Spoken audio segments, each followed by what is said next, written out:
जय माता दी नवरात्रि का पर्व हिंदू धर्म का सबसे बड़ा और पवित्र पर्व है। ये 9 दिनों का उत्सव केवल एक साधारण पर्व नहीं, बल्कि आध्यात्मिक साधना का अवसर है। हर दिन माँ दुर्गा के अलग-अलग स्वरूप की पूजा होती है और छठे दिन की पूजा समर्पित है माता कात्यायनी को। आज हम इस वीडियो में माता कात्यायनी के जन्म की कथा, महिषासुर वध की पौराणिक गाथा, छठे दिन की पूजा और व्रत विधि तथा इस दिन के महत्व के बारे में विस्तार से जानेंगे। माता कात्यायनी का स्वरूप। माता कात्यायनी का स्वरूप अत्यंत दिव्य और अद्भुत है। वे सिंह पर सवार रहती हैं, 4 भुजाएं हैं, एक हाथ में कमल पुष्प है जो पवित्रता का प्रतीक है, दूसरे हाथ में तलवार है जो शक्ति और न्याय का प्रतीक है, तीसरे हाथ में वर मुद्रा है जिससे वे भक्तों की मनोकामना पूरी करती हैं, चौथे हाथ में अभय मुद्रा है जो भय और संकट दूर करने वाली है। उनका चेहरा तेजस्वी सूर्य के समान दमकता है। माता के दर्शन से ही साधक को अद्भुत शक्ति और साहस प्राप्त होता है। माता कात्यायनी का जन्म। अब सुनिए, माता कात्यायनी का जन्म किस प्रकार हुआ। बहुत समय पहले असुरों में महिषासुर नामक एक असुर था। उसने कठोर तपस्या कर ब्रह्मा जी को प्रसन्न किया और वरदान मांगा कि कोई देवता, असुर या मनुष्य उसका वध न कर सके। ब्रह्मा जी ने यह वरदान दे दिया। वरदान पाकर महिषासुर अत्याचारी बन गया। उसने तीनों लोकों पर कब्जा कर लिया, देवताओं को स्वर्ग से निकाल दिया। इंद्र, अग्नि, वरुण, वायु सभी देवता धरती पर भटकने लगे। चारों ओर अंधकार और भय फैल गया। तब सभी देवता मिलकर ब्रह्मा, विष्णु और महादेव के पास पहुंचे और अपनी पीड़ा सुनाई। तीनों देवों ने विचार कर अपने अपने तेज का अंश निकाला। वह तेज मिलकर एक दिव्य स्त्री के रूप में प्रकट हुआ। उनके तेज की चमक से 10 दिशाएं आलोकित हो उठीं। देवताओं ने इस दिव्य रूप को अस्त्र शस्त्र प्रदान किए। शिव जी ने त्रिशूल दिया, विष्णु जी ने चक्र दिया, वरुण देव ने शंख दिया, इंद्र ने वज्र दिया, अग्नि ने शक्ति दी, वायु ने धनुष बाण दिए, समुद्र ने हार और कमल दिए। इस दिव्य शक्ति का जन्म महर्षि कात्यायन के घर हुआ। महर्षि ने उनकी तपस्या और पूजा की थी, इसलिए उन्हें पुत्री स्वरूप कात्यायनी माता मिली। यही कारण है कि उनका नाम पड़ा कात्यायनी। अब महिषासुर वध की कथा सुनते हैं कैसे। माता ने महिषासुर का वध किया।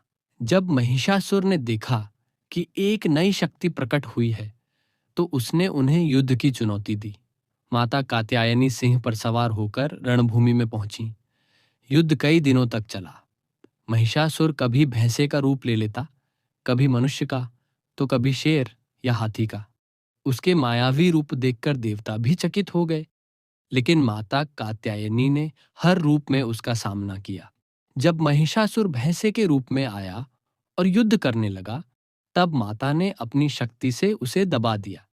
सिंह ने महिषासुर को धराशायी किया और माता ने तलवार से उसका वध कर दिया। युद्ध भूमि में देवी की जय जयकार होने लगी। देवताओं ने अपने अपने स्थान पुनः प्राप्त किए। स्वर्गलोक में फिर से शांति और धर्म की स्थापना हुई। इसी कारण माता कात्यायनी को साहस, शक्ति और विजय की देवी कहा जाता है। छठे दिन की पूजा एवं व्रत विधि। नवरात्रि के छठे दिन माता कात्यायनी की पूजा का विशेष महत्व है। इस दिन भक्त व्रत रखकर माता का ध्यान करते हैं। पूजा की विधि 1, प्रातःकाल स्नान करके स्वच्छ वस्त्र धारण करें। 2, पूजा स्थल को शुद्ध करें और माता कात्यायनी की प्रतिमा या चित्र स्थापित करें। 3, गंगा जल से शुद्धिकरण करें और घी का दीपक जलाएं।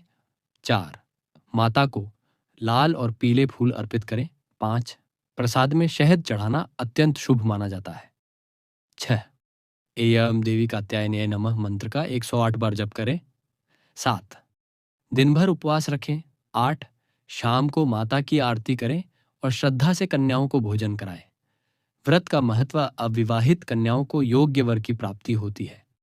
विवाह में आ रही सभी बाधाएं दूर होती हैं। साधक को साहस, शक्ति और विजय की प्राप्ति होती है। परिवार में सुख, समृद्धि और शांति आती है। इस व्रत को करने से माता अपने भक्तों की सभी मनोकामनाएं पूर्ण करती हैं। तमपसन आध्यात्मिक महत्व।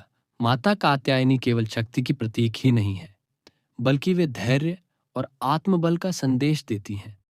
जब जीवन में समस्याएं और बाधाएं आती हैं, तो हमें कात्यायनी माता की तरह साहस पूर्वक उनका सामना करना चाहिए। भक्ति, श्रद्धा और पराक्रम से कोई भी कठिनाई असंभव नहीं रहती। हे माता कात्यायनी, आपके चरणों में कोटि कोटि नमन है।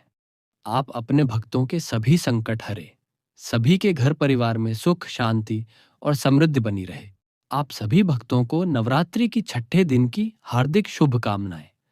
भाइयों और बहनों, अगर आपको माता कात्यायनी की यह पावन कथा और व्रत विधि पसंद आई हो, तो इसे ज्यादा से ज्यादा लोगों तक पहुंचाएं। वीडियो को लाइक करें, कमेंट करके अपने अनुभव साझा करें और सबसे जरूरी, हमारे इस भक्ति परिवार यानी यूट्यूब चैनल को सब्सक्राइब जरूर करें।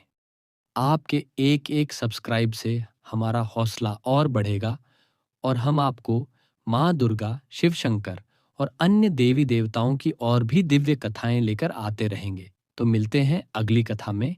तब तक माता रानी आप सब पर अपनी कृपा बनाए रखें। जय माता दी। ओम नमः शिवाय।